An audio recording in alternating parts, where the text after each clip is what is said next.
আরেকটা পার্টি আমাদের সাথে সূচনায় ছিল, এখানে দেখা যাচ্ছে না তারা এটা জোটে ভাঙ্গনের কোনো ব্যাপার কিনা। আপনি এটা রিপিট করবেন না, আপনি কি বলতে চান সেটা বলে।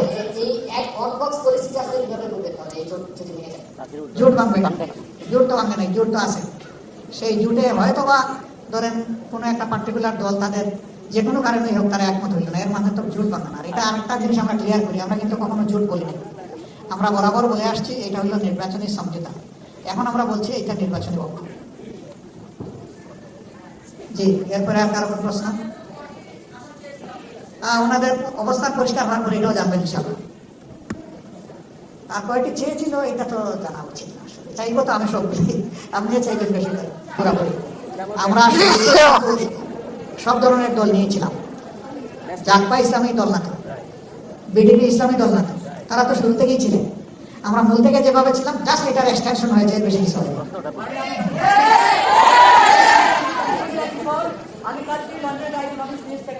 আমি জাস্ট জানতে চাই আপনার কাছে যে আপনারা যে ইনক্লুসিভ একটা নির্বাচন আয়োজন করেছেন সেটির বিষয় এবং ভিশন কি হবে? এটা কি শরিয়ার যে একটা ব্যাপার আছে সেটি কি এখানে মূল পয়েন্ট হিসেবে থাকবে না অন্যান্য কোনো পয়েন্ট থাকবে?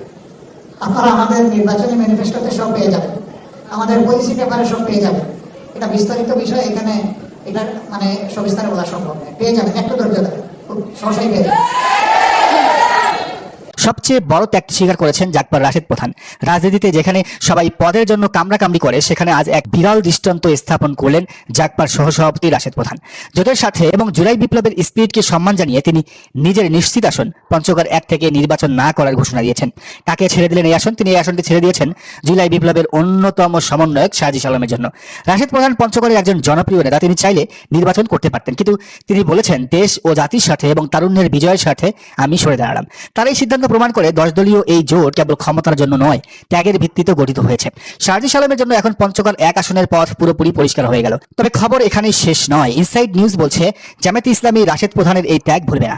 শোনা যাচ্ছে আগামীতে যে রাষ্ট্র সংস্কার হবে এবং সংসদে উচ্চকক্ষ বা আপার হাউস হবে, সেখানে রাশেদ প্রধানকে এমপি হিসাবে মনোনয়ন দেবে জামাত। অর্থাৎ তিনি জনগণের ভোটে সরাসরি না লড়লেও তার অভিজ্ঞতা এবং ত্যাগের পুরস্কার হিসেবে তিনি আইন প্রণেতা হবেন। এটাই বলে ত্যাগ করলে তার ফল পাওয়া যায়।